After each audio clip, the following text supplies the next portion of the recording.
오늘 우리 하나님의 말씀 듣겠습니다. 우리 하나님의 말씀 마태복음 15장 21절에서 28절 말씀입니다. 제가 대표로 봉독해 올리겠습니다. 예수께서 거기에서 떠나서 두로와 시돈 지방으로 가셨다.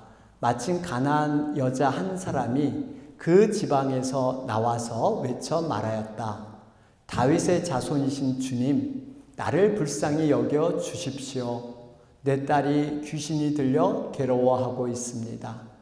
그러나 예수께서는 한마디도 대답하지 않으셨다. 그때 제자들이 다가와서 예수께 간청하였다. 저 여자가 우리 뒤에서 외치고 있으니 그를 안심시켜서 떠나 보내주십시오. 예수께서 대답하셨다. 나는 오직 이스라엘의 집에 길을 잃은 양들에게 보내심을 받았을 따름이다. 그러나 그 여자는 나와서 예수께 무릎을 꿇고 간청하였다. 주님, 나를 도와주십시오. 예수께서 대답하셨다. 자녀들의 빵을 집어서 개들에게 던져주는 것은 옳지 않다. 그 여자가 말하였다. 주님, 그렇습니다. 그러나 개들도 주인의 상에서 떨어지는 부스러기는 얻어 먹습니다. 그제서야 예수께서 그 여자에게 말씀하셨다. 여자여, 참으로 내 믿음이 크다. 내 소원대로 되어라. 바로 그 시각에 그 여자의 딸이 나았다. 아멘. 할렐루야. 오늘 특별히 어버이 주일, 이 어버이 주일은 사실 Mother's Day에서 유래가 됐습니다. 교회력으로는 우리가 Mother's Day를 어버이 주일로 이렇게 지키고 있지만 사실은 어머니를 위한 그러한 날이기도 합니다. 여러분, 이 Mother's Day는 1910년이었죠. 미국 동부의 웨스트 버지니아주의 웹스터라는 감리교회에서 시작되었다고 합니다. 이 교회에는 자바스라는 그런 미망인이 있었는데요. 외동딸 하나를 데리고 평생 주일학교 선생님으로 열심히 봉사하다가 하늘나라에 갔습니다. 그 후에 이 외동딸도 어머님의 신앙을 본받아서 열심히 교회를 섬기는 가운데 우연한 기회에 십계명을 공부하게 됩니다. 십계명 공부하는 가운데 제5계명이었죠. 내 부모를 공경하라. 이 말씀을 듣고 어머니에 대한 그 사랑을 기억하면서 어머니 묘소에 교회 강대상에 이런 데다가 카네이션을 드리게 됩니다. 이것이 시작돼서 Mother's Day, 바로 카네이션을 드리는 유래가 되었다고 합니다. 그 후에 미국의 28대 대통령이죠. 윌슨 대통령이 5월 둘째 주를 Mother's Day, 이렇게 국가에서 정함으로 우리가 계속해서 5월 둘째 주는 Mother's Day로 지키게 되었습니다. 여러분, 사실 우리가 십계명 가운데 여러 계명이 있는데 그 십계명 모두가 우리가 참 지키기 쉽지 않은 그러한 계명이죠. 근데 그 가운데 우리 이 여인의 모습처럼 내 부모를 공경하라, 이 말씀은 우리가 더욱 지키기 어렵지 않나 생각을 합니다. 여러분, 부모님의 사랑은 하나님의 사랑과 굉장히 흡사합니다. 정말 갚아도 그 베푸신 사랑에 비하면 우리가 갚을 수 없는, 헤아릴 수 없는 그러한 깊은 사랑이 아니겠습니까? 사실 여기에 앉아 계신 분들, 사실 부모님이 아직까지 생존해 계신 분도 있지만 이미 하늘나라에 가신 그런 분들도 계실 겁니다. 우리가 살아계시던 어쨌든 하늘나라에 먼저 가셨던 간에 우리가 이 어버이 주일을 통해서 우리 부모님의 모습을 조금 돌아봤으면 좋겠다 하는 생각이 있습니다. 여러분들은 어머님, 아버님 하면 살아생전 여러분들 마음속에 어떤 그런 모습이 떠오르십니까? 어떤 모습이 떠올라요? 우리 박기승 집사님, 어머님이 어떤 모습이 떠오르세요? 제일 기억에 남는 거.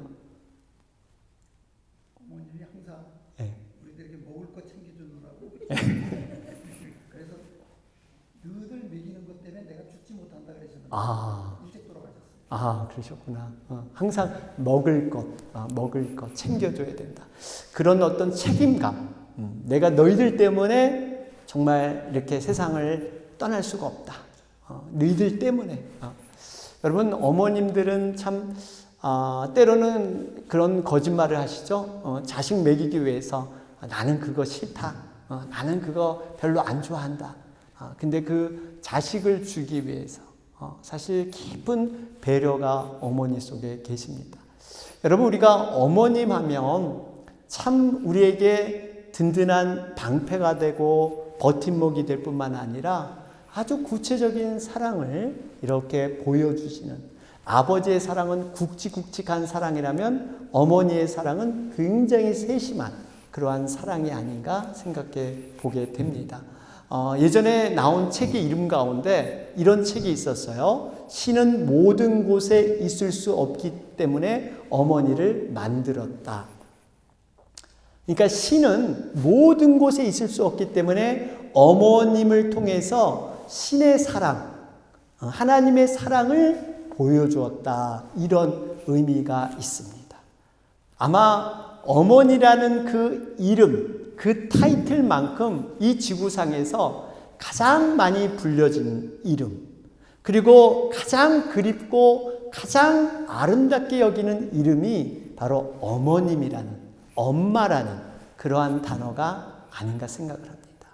우리 이 엄마들은 사실 여리디 여린 이 소녀로 태어났잖아요. 근데 그 여린 몸이 어머니가 되면 아주 강한 슈퍼우먼이 돼요.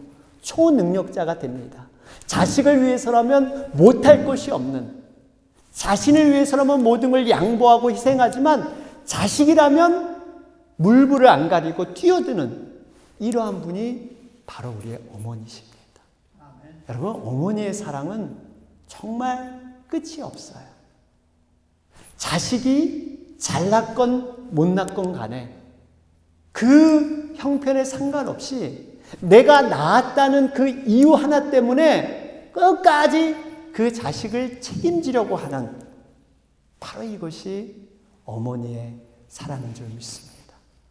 우리가 사랑이란 단어를, 만약에 이 땅에 어머님이 존재하지 않았다면 우리는 그냥 지식적으로 머리로만 사랑을 알았을 거예요. 어머니라는 단어가 있기 때문에 우리가 사랑을 경험적으로, 내가 체험한 사랑으로 우리는 인식하고 살고 있습니다. 어머니의 사랑은요, 이렇게 깊고 놀라운 그런 모습을 볼 수가 있어요. 오늘 본문에도 보면 자식에 대한 어머니의 사랑 이야기가 나오고 있습니다. 자신의 딸을 위해서 모든 희생을 감수하는 어머니가 등장을 하고 있습니다. 이 여인은 유대인으로부터 멸시를 받았던 가나안 출신의 이방인이었습니다. 그 당시 이방인은 유대인들이 사람 취급하지 않는 이러한 대상이 바로 이방인이었죠. 그런데 딸이 하나 있었어요. 근데 딸이 귀신이 들렸습니다. 평상시는 멀쩡하다가 어느 때가 되면 괴성을 지르고 뜨거운 불에 손을 넣기도 하고 썩은 쓰레기를 뒤져서 음식을 먹기도 하는 것, 보통의 일이었습니다. 여러분, 이때 어머니의 심정이 어떻겠어요? 내가 산통 끝에 어렵게 이 아이를 낳아서 오기야 금이야 애지중지하면서 정말 옷에 흙이 묻을까 유리병 키우듯이 소중하게 키운 딸이 변해도 이렇게 변할 수 있을까? 아마 가슴이 찢어지는 그러한 아픔이었을 것입니다. 하루하루 사는 게 정말 사는 것 같지 않고, 동네 사람들은 수군거립니다. 야, 저 여자가 귀신 들린 아이의 어머니래. 어쩌다 저렇게 되었을까? 참 안 되었네. 안 되었어. 어디를 가든 항상 주목받는 그 여인으로 이 어머니는 살았던 것입니다. 이 여인에게 더 힘든 것은 이 주위 사람의 수군거림, 편견, 이것보다 이 아이에 대한 고통을 내가 조금이라도 덜어줄 수 없다는 그것 자체가 아픔이고 상처가 되었던 것이에요. 그런데 어느 날 예수님께서 두로와 시돈 지방을 지나서 가신다는 그 말을 우연히 듣게 됩니다. 이 소문을 듣고 예언의 용기를 내서 예수님을 찾아가는 장면이 바로 오늘 본문의 말씀입니다. 저는 오늘 이 가나안 여인을 통해서 우리 어머님의 모습을 한번 기억했으면 좋겠습니다. 그 사랑을 나는 얼마나 받고 내가 성장했는가 뿐만 아니라 어머님의 사랑을 통해서 우리가 육신의 부모님보다 더 큰 하나님 아버지의 사랑을 좀 묵상해 봤으면 좋겠어요. 그리고 우리는 과연 그 어머님의 사랑을 가지고 얼마만큼 우리 자녀와 손주들에게 그 사랑을 베푸는가, 더 나아가서 우리 주변의 VIP, 우리 주변의 많은 이웃들에게 우리는 그 받은 사랑을 얼마나 전하고 나누고 있는가, 이것을 한번 생각해 보았으면 좋겠습니다.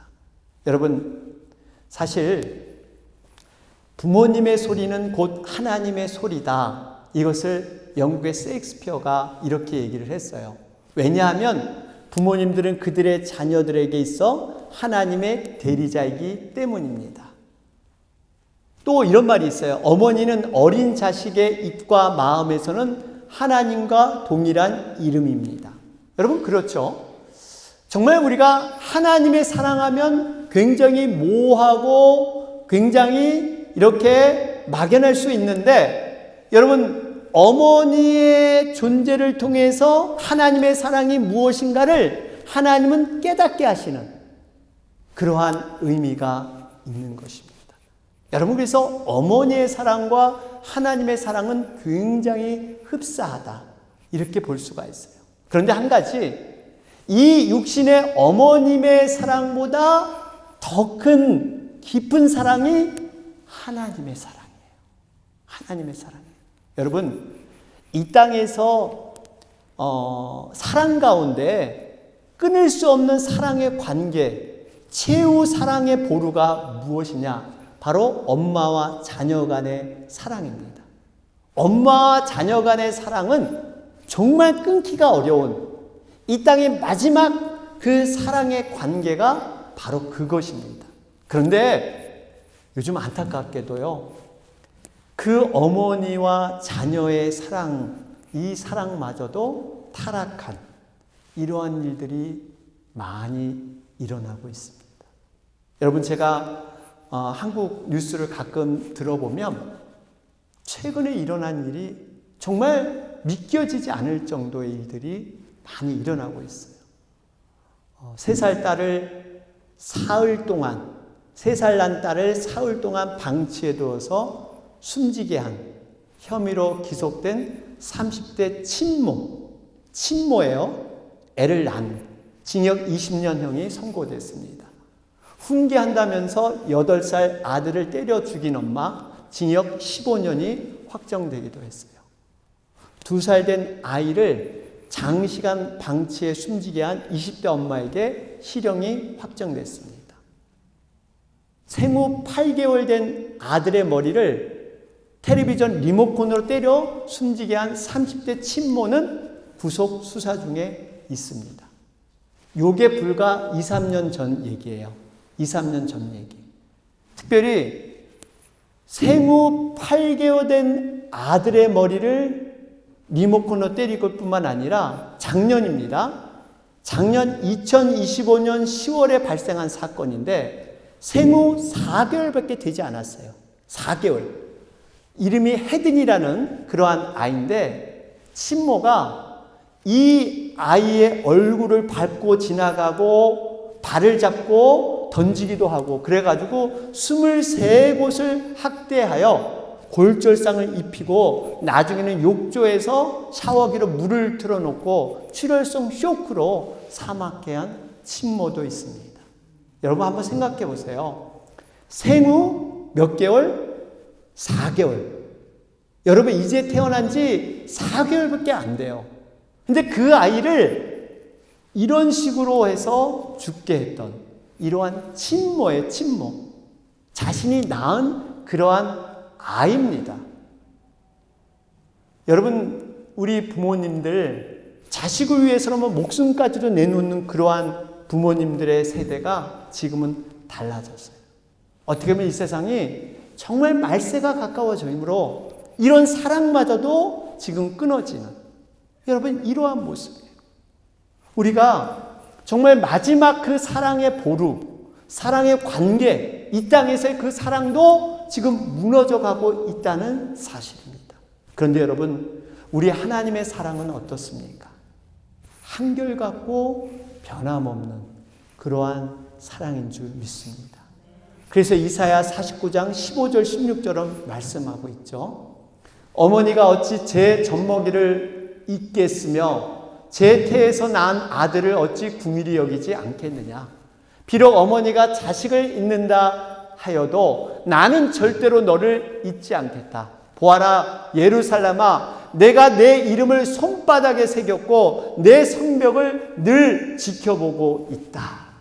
여러분, 때로는 내가 낳은 자식이지만 그 친모도 어린아이를 이렇게 버리고 포기합니다. 그런데 우리 하나님은 나는 절대로 너를 잊지 않겠다. 잊지 않겠다. 이건 책임지겠다는 거예요. 내가 너를 정말 보호하겠다. 어느 정도 잊지 않느냐면요, 내 이름을 손바닥에 새겼대요. 우리의 이름을요, 하나님 손바닥에 새겼다. 여러분 손에 보면 뭐가 있어요? 손금이 있잖아요. 손금. 이 손금은 평생 없어지지 않는 거예요. 한번 새겨진 손금은 절대 없어지지 않습니다. 이렇게까지 우리의 하나님을, 우리를 보호하시고 우리를 기억하셔서 하나님의 사랑을 베풀어 주는 줄 믿습니다. 그래서 오늘 본문에 보실 때 가나안 여인을 통해서 하나님의 사랑을 발견할 수 있어야 돼요.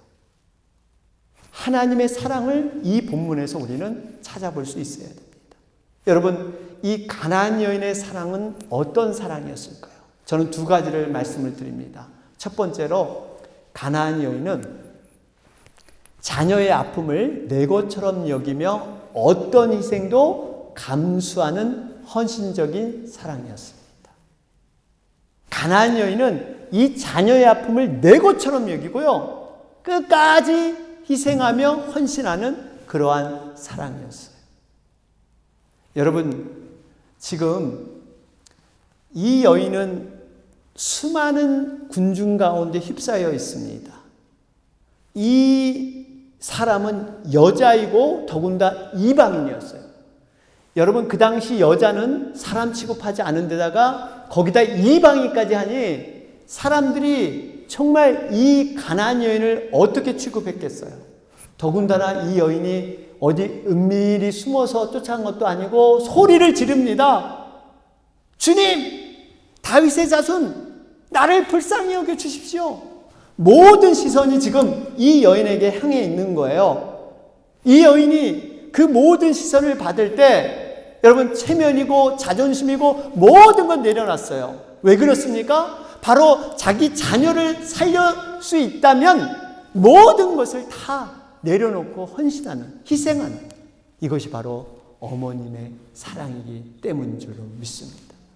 이 여인은 자녀의 고통을요, 자신의 아픔처럼 여기며 호소하고 있습니다.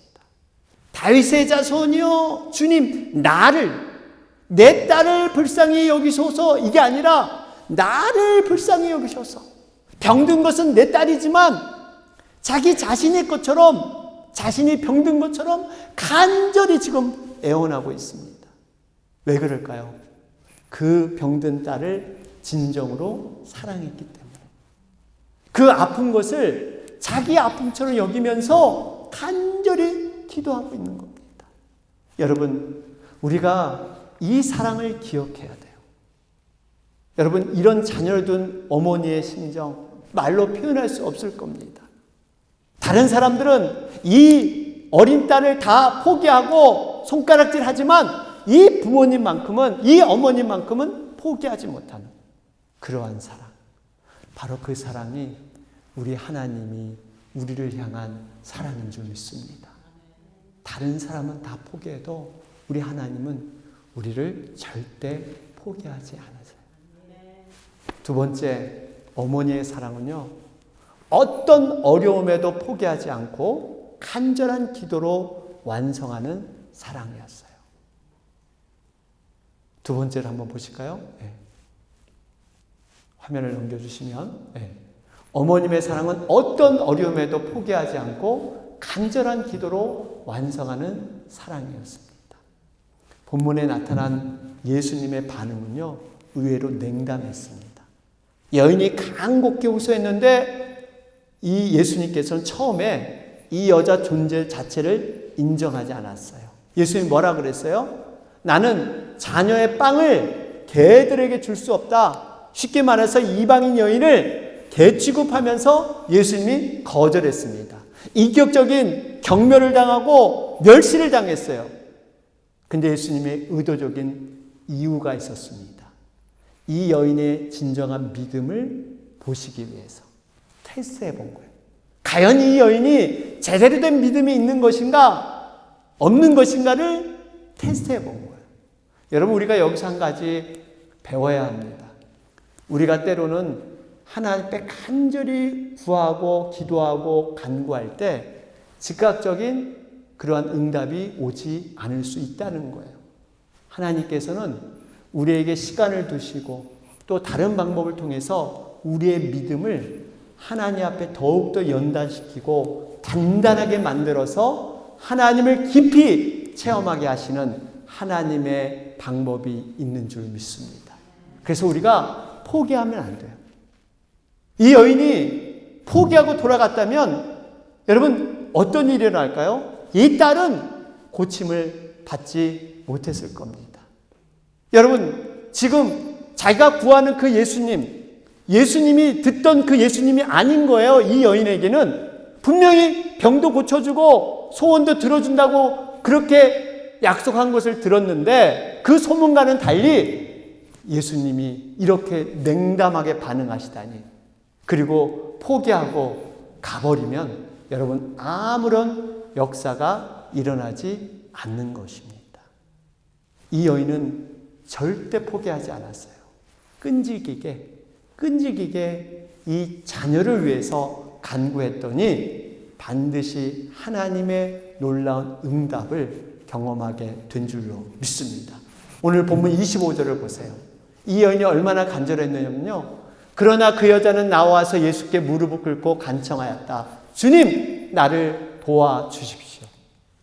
여러분, 무릎을 꿇고 간청하였다는 것은요, 인간이 할 수 있는 가장 겸손하고 간절한 표현입니다. 이것은 정말 하나님 앞에 예배하고 기도하는 마음으로 지금 무릎 꿇고 간절히 구하는 거예요. 특별히 여러분, 여기서 우리가 알아야 할 것은 이 무릎 꿇고 간청했다는 것은 그 당시 원어로 보면 미완료형이라 그래요. 미완료형. 이건 무슨 의미냐면요, 한 번만 딱 한 게 아니라 계속했다는 뜻이야. 계속. 이루어질 때까지. 한 번만 여러분 무릎 꿇을 수 있어요. 한두 번 무릎 꿇을 수 있는데 그게 끝이 아니라 진짜 응답될 때까지 계속했다는 뜻이에요. 여러분, 우리는 과연 하나님께 어떻게 여러분 기도하고 우리는 어떻게 매달리고 있습니까? 정말 이 여인처럼 그 자녀를 고치겠다는 간절한 마음으로 우리가 주님 앞에 나아가야 될 줄로 믿습니다. 여러분, 분명한 것은 우리가 부모님의 사랑이 얼마나 큰가, 하나님의 사랑이 얼마나 큰가를 늘 기억해야 될 줄로 믿습니다. 일본에 전설적으로 내려오는 이야기가 하나 있죠. 산골에서 아주 노모 홀어머니가 살고 계시는데 청년이 됐어요. 그 외아들이 청년이 돼서 성장한 후에 이제 아리따운 처녀를 만나 사랑에 빠지게 되죠. 그들은 결혼을 약속하게 되었고 이제 미래를 꿈꾸게 되었는데 어느 날 그 처녀가 불치의 병에 걸렸다는 그러한 비보를 접하게 됩니다. 의사들을 찾아서 백방으로 정말 치료해 보려고 애썼지만 치료가 안 되는 거예요. 그러다가 우연히 어떠한 정말 이름 있는 한 분을 만나게 되는데 그분의 말에 의하면 이 당신의 애인이 살아있는 간을 먹는다면 생명을 연장시킬 수 있다. 이런 얘기를 듣습니다. 청년은 고민이 됐어요. 정말 이 여인, 사랑하는 이 여인을 살리고 싶은데 어떻게 해야 되나 생각한 것은 자기 산골에 살고 있는 노모, 이 어머니는 어차피 이제 돌아가실 날이 얼마 남지 않았는데 그러면서 정말 가지면 안 될 이런 악한 생각을 품게 됩니다. 한마디로 사람으로서 가지지 말아야 될 폐륜을 이 청년은 저지르게 돼요. 예수님이 아니라 그 어머니를 죽이게 되죠. 청년은 어머니 뱃속에서 간을 꺼내들고 정말 미친 듯이 여인에게로 달려갑니다. 그런데 그 어머니의 혼이 그를 뒤따라오는 거예요. 그러면서 아들에게 이렇게 얘기합니다. 얘야, 아들아, 넘어질라. 천천히 가거라. 아들아, 넘어질라. 천천히 가거라. 여러분, 이 얘기는 물론 전설의 얘기지만 어머니의 그 무조건적인 희생, 사랑, 자기의 간을 내더라도 그저 자녀가 잘 되길 바라는, 자녀 하나 잘 되면 내 몸이 부서져도 상관없는, 여러분, 이것이 바로 조건 없는 우리 어머니의 사랑이고 우리 하나님의 사랑인 줄로 믿습니다. 사랑하는 여러분, 우리가 정말 어머님의 사랑을 우리가 늘 기억해야 돼요. 우리가 여기 있기까지 그분들의 희생이 있었기 때문에, 우리가 여기 있기까지 하나님의 그 희생과 사랑과 은혜가 있었기 때문에 우리가 이 자리에 있다는 겁니다. 다시 본문으로 돌아가서 27절 말씀을 보시면 이 어머니가 희생적인 사랑으로 계속 강구하죠. 27절 말씀 보시면 주님 그렇습니다. 그러나 개들도 주인의 상에서 떨어지는 부스러기를 얻어 먹습니다. 우리는 여인의 여기서 지혜와 겸손을 배울 수 있어야 돼요. 여러분, 여인은 자신을 개로 취급하는 예수님의 말씀에 전적으로 동의했습니다. 주님! 그렇습니다. 저는 개와 같은 존재입니다. 여러분, 우리 같으면 여기서 어떻게 했겠어요? 여전히 자아가 살아있겠죠. 자존심이 허락하지 않습니다. 아니, 고쳐주기 싫으면 그만이지 뭘 나를 개라고 여기십니까? 기분 나빠서 가버릴 거예요. 그런데 여러분, 이 여인은 자기의 자존심도 내려놓고 이렇게 주님 말씀에 동의를 했습니다. 여러분, 우리가 하나님의 말씀은요, 이렇게 우리에게 때로 쓸 때가 있어요. 말씀이 써요. 나를 개로 여기는 것처럼 말씀이 나를 때립니다. 그럴 때 용기가 있어야 돼요. 아멘. 맞습니다. 제가 죄인입니다. 정말 제가 이러한 존재입니다. 말씀 앞에 순종하는 자는요, 하나님의 놀라운 복이 그 인정함에 충만하게 임할 줄로 믿습니다. 여러분, 여인은 자신을 부인하고 겸손하게 섰습니다. 이 겸손하게 서는 자에게 하나님께서 지혜도 허락할 줄로 믿습니다. 우리가 겸손해지면 하나님이 어떻게 행할 것을 그 지혜를 알려주세요. 우리가 자세가 안 되면 하나님의 지혜, 하나님의 능력, 은혜 임하지 않습니다. 그래서 자세가 중요한 거예요. 정말 여러분, 이 겸손을 통해서 하나님의 마음을 움직이는, 이 주님의 마음을 움직이는 겸손의 그러한 지혜를 어떻게 고백합니까? 개들도 주인의 상에서 떨어지는 부스러기는 얻어먹습니다. 이 말에 우리 주님이 감동이 된 거예요. 야, 이 여인은 다르다. 내가 많은 믿음의 사람들을 봤는데 이 여인만큼 이렇게 겸손하게 지혜롭게 이런 여인이 없구나. 이걸 알게 되는 거예요. 여러분, 자신을 개로 여기는 사람은요, 자존심이 없습니다. 자기 자아가 없어요. 여러분, 개들 키워보신 분 알잖아요. 아시죠? 박희승 집사님, 예, 개들 키워보셨죠? 예, 개들 키워보셨죠? 우리 박기승 집사님이 예전에 개를 키워볼 때 고민이 그거였잖아요. 개가 밥 먹을 때마다 동그란 눈으로, 여러분 개는 깜빡거림도 없어. 그냥 동그란 눈으로 주인만 뚫어지게 바라보는데 밥을 끝날 때까지 1시간이고 뭐 시간에 관계없어. 그 자리에 그대로 주인만 쳐다봅니다. 여러분 이러면 어때요? 주인이 마음이 약해지잖아요. 정말 주지 말아야 되는데 꼭 그 식탁에 있는 거 꼭 주잖아요. 그래서 개들이 성인병이 일찍 오죠. 먹어야 될 거 먹어야 되는데 엉뚱한 거. 근데 여러분 그 마음이 그럴 수밖에 없어요. 눈을 뚫어지게 보는데 간절한데 어떻게 안 줘? 꼭 하나씩 줘야 돼. 하나씩 줘야 돼. 예? 그러니까 맛있게 먹죠. 맛있게 먹죠. 여러분 이 원리를 좀 알아야 돼요. 그 개의 눈빛을 우리는 배워야 합니다. 우리가 하나님께 바라는 이 모습이요, 이 개처럼 딱 그냥 채널 고정, 그냥 줄 때까지, 끝까지. 여러분 이런 모습이 바로 하나님의 마음을 움직이게 될 줄로 믿습니다. 이 여인의 무조건적인 사랑의 그 극치가 결국 주님의 마음을 감동시켰어요. 그 감동함을 통해서 바로 이제는 딸의 문제가 해결된 줄로 믿습니다.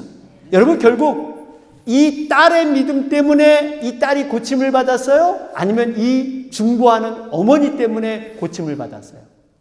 어머니예요. 딸은 귀신 들려서 자신이 아픈지도 몰라. 그런데 이 딸의 간절함 때문에 고침을 받았다. 우리가 무엇 해야 돼요? 중보기도 해야 될 줄로 믿습니다. 이런 마음으로 영혼들을 위해서 기도할 때 여러분 반드시 하나님의 역사는 일어나게 될 줄로 믿습니다. 이게 28절에 나오잖아요. 거기 보니까 28절에 그제서야 예수께서 그 여자에게 말씀하셨다. 여자여, 참으로 내 믿음이 크다. 내 소원대로 되어라. 바로 그 시각에 그 여자의 딸이 나았다. 바로 이겁니다.